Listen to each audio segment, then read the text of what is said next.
Good morning everyone. आज के इस वीडियो में हम लोग पढ़ेंगे class 11 physics properties of bulk matter का बहुत ही important question elastic fatigue. Elastic fatigue कहने का मतलब ये हमारे क्लास 11 का बहुत ही इंपॉर्टेंट टॉपिक है और इस टॉपिक को हम लोग को जरूर समझना चाहिए। ये जो आपको क्रैक दिख रहा है, ये क्रैक किस चीज का है? ठीक है, यहाँ पर आप देख सकते हैं कोई भी स्प्रिंग को जब हम अगर अधिक खींचते रहें, जब बार बार उसमें हम फोर्स लगाते रहें, जैसा कि आपको यहाँ पर स्प्रिंग दिख रहा है, इस स्प्रिंग को बार बार इसमें हम फोर्स लगाते रहते हैं, तो क्या होता है, ये फाइनली किसी जगह से ब्रेक हो जाता है, टूट जाता है। ऐसा क्यों होता है? तो इसमें लॉस ऑफ इलास्टिसिटी, इसमें लॉस क्या होता है? इलास्टिसिटी का लॉस होता है ड्यू टू रिपीटेड स्ट्रेस। बार बार इसमें स्ट्रेस क्या होता है? रिपीट करते रहता है। तो कोई भी रबर को या फिर इलास्टिक बॉडी को जब हम बार बार खींचते रहते हैं, बार बार उसमें फोर्स लगाते रहते हैं, तो जिससे स्ट्रेस क्या होता है? बार बार रिपीट होते रहता है, जिससे लॉस होता है इलास्टिसिटी का, जिससे वो फाइनली ब्रेक हो जाता है, टूट जाता है। तो material becomes weak and breaks.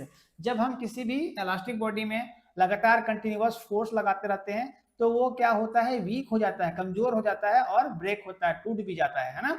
जब हम स्प्रिंग को बार बार खींच रहे हैं, यहाँ पर जैसा दिख रहा है आपको इस पिक्चर में, जब हम इसमें कोई फोर्स नहीं अप्लाई किए हैं, लेकिन यहाँ पर जब हम बार बार लोड को बढ़ाते रहते हैं या फिर हम इसमें फोर्स को बढ़ाते रहते हैं, तो ये क्या होता है? वीक होता है, कमजोर हो जाता है या फिर फाइनली टूट जाता है। ठीक है, तो इसी को हम लोग बोलेंगे इलास्टिक फटिग। ठीक है, अब इसका एक्सप्लेनेशन यहाँ से आप देख सकते हैं। इस पिक्चर को जरा पर हम लोग नीचे करेंगे, तब आपको यहाँ पर समझ में आएगा।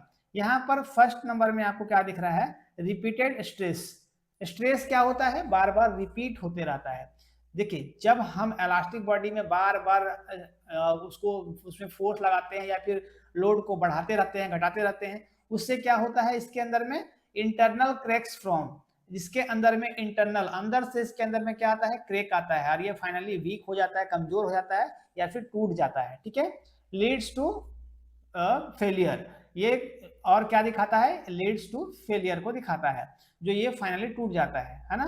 ये क्रैक्स इन मेटल, मेटल में क्रैक आता है, जिससे हम मान लेते हैं किसी मेटल में अगर हम बार बार वेट को या फिर लोड को बढ़ाते रहते हैं, तो इसके अंदर में इंटरनल इस तरह का क्रैक आपको देखने को मिलेगा, जो आपको इस पिक्चर में दिख रहा है। ठीक है, तो यहाँ पर 3 इसका एक्सप्लेनेशन आपको देखने को मिला। अब यहाँ पर इसका एग्जाम्पल क्या क्या है? यहाँ पर एग्जाम्पल जो है वो क्या है? इसका एग्जाम्पल आप इस एग्जाम्पल में देख सकते हैं, ban paper clip. Ban paper clip, जब पेपर क्लिप को बार बार उसमें हम पेपर्स को हम लोग रखते रहते हैं, बार बार उसको हम लोग लोड को बढ़ाते रहते हैं, तो ये फाइनली वीक हो जाता है या फिर टूट जाता है ना। और यहाँ पर मशीन्स एंड ब्रिज, जब हम किसी ब्रिज में बार बार उसमें हम लोड को बढ़ाते रहते हैं, घटाते रहते हैं, तो उससे ब्रिज जो होता है वो कमजोर हो जाता है। मान लेते हैं किसी कोई ब्रिज लोहे का बना है, मेटल का बना है, और उसमें हम बार बार गाड़ी एक समय में जितना उसके पास कैपेसिटी, उससे अधिक लोड उसमें हम दे दे रहे हैं, तो वो क्या होता है? उसके अंदर में इंटरनल क्रैक्स आता है ना। या फिर जो भी ब्रिज है उसमें आपको इंटरनल क्रैक देखने को मिलता है कि जितना लोड उसके कैपेसिटी है उससे अधिक लोड देते हैं, जिसके कारण वो ब्रेक होने लगता है इंटरनली। ठीक है, तो इसको बचाने के लिए और क्या क्या हम लोग उपाय कर सकते हैं, यहाँ पर आपको उपाय भी देखने को मिलेगा।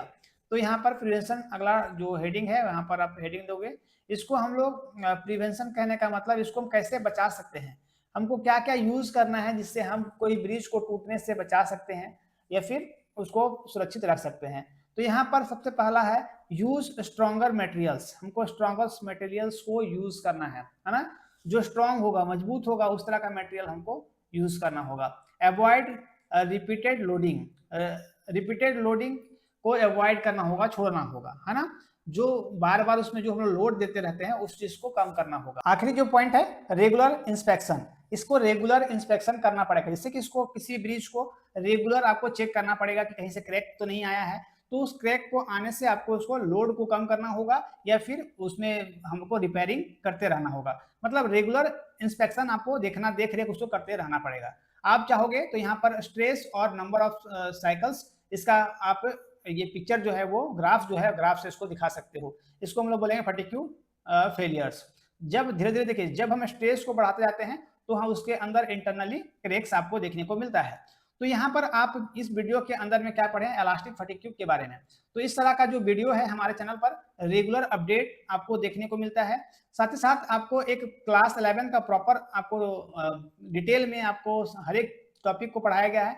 आप चाहोगे तो मेरे चैनल को सब्सक्राइब कर लोगे, जिससे हमारे चैनल पर जितना भी वीडियो आप अपलोड है आप उन सबको पा सकते हो और अपना क्लास 11 की जो तैयारी है वो बेहतर से बेहतर बना सकते हो, कर सकते हो। ठीक है, तो जो बच्चे नए होंगे मेरे चैनल को जरूर सब्सक्राइब कर लेंगे और वीडियो को जितना हो सके शेयर करेंगे और बेल आइकन को प्रेस कर लोगे, जिससे मेरा अपडेट्स सुबह 10 बजे आता है, वो अपडेट सबसे पहले आप तक पहुंचे और आप उस वीडियो से लाभ उठा पाओ, सीख पाओ। मिलते हैं ऐसे ही मजेदार वीडियो के साथ, तब तक थैंक यू, टेक केयर, जय हिंद।